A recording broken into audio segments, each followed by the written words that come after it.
જય શ્રી કૃષ્ણ, જય માતાજીની। આજે આપણે બનાવવાનું છે રાજસ્થાની સ્ટાઇલમાં બટાકાનું શાક।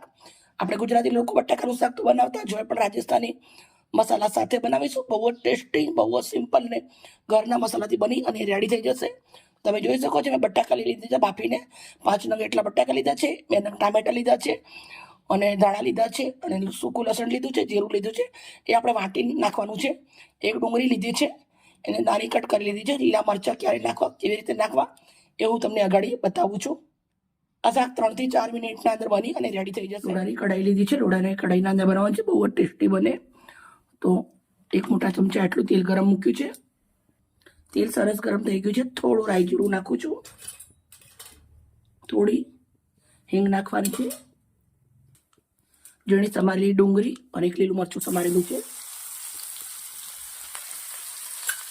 ડુંગળી અને મરચાંને સરસ મજાના શેકી લેવાના છે। મિત્રો, આપણે બટાકાનું શાક બનાવતા જ હોય છે, પણ જ્યારે રાજસ્થાની સ્ટાઇલમાં બનાવશો તમે તો પનીરના શાક પણ ભૂલી જશો, એટલું ટેસ્ટી બને છે, બહુ જ સરસ મજાનું।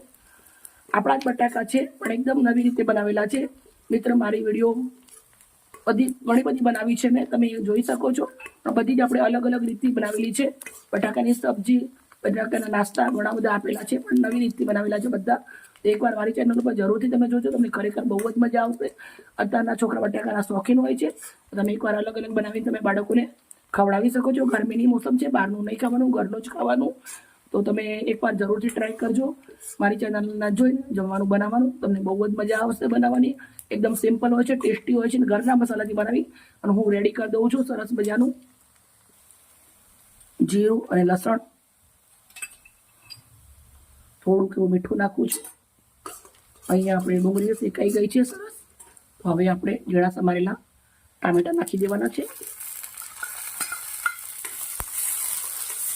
ટામેટા સંતળાય એટલામાં આપણે લસણ અને જીરું ખાંડી લેશું। જીરું લસણ સરસ ખંડાઈ ગયા છે। હવે આપણે અંદર મસાલા કરવાના છે। 1 ચમચી કાશ્મીરી મરચું નાખું છું, અડધી ચમચી ધાણા જીરું નાખું છું, થોડું કેવું મીઠું પેલા નાખી, થોડું મીઠું નાખું છું, થોડી કેવી હળદર નાખું છું। હવે આપણે બધું જ લસણ અને જીરાવાળા અંદર ખાંડી અને એક ચટણી જેવું બનાવી દેવાનું છે। મસ્ત મસાલો મેં ખાંડી અને રેડી કરી દીધો છે। હવે આપણે ટામેટા ડુંગળી સરસ મજાના સંતરાઈ ગયા છે। હવે આપણે આના અંદર આવી રીતના બટાકા નાખવાના છે।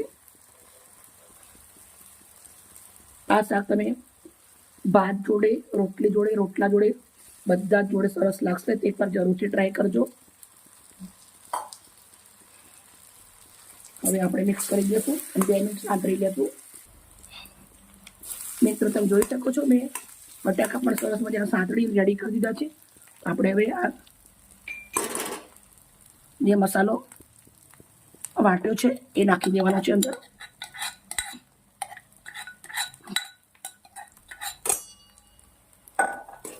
બધો મસાલો નાખી દીધો છે મેં।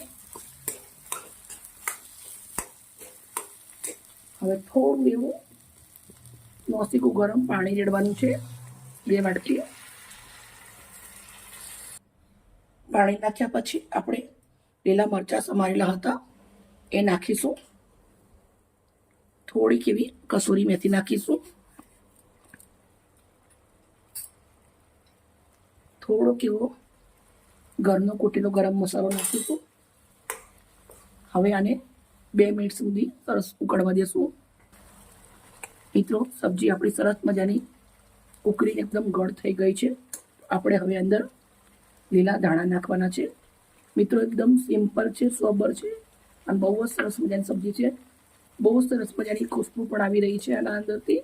ગેસને બંધ કરી દઉં છું, સબ્જીને સર્વ કરી દઈશ। મેં 4 થી 5 જણા માટે બનાવી છે। હું આવી રીતના બાઉલના અંદર સર્વ કરું છું।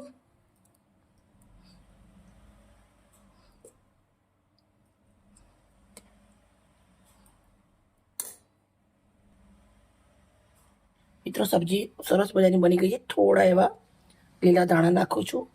મિત્રો, મારી વિડીયો સારી લાગી હોય તો પ્લીઝ મને એક લાઈક કરજો, દોસ્તોને શેર કરજો। ગરમીની મોસમમાં શાકભાજી ઓછા આવે, હું તમારા માટે નવી નવી રેસીપી લઈને આવીશ। Okay, by.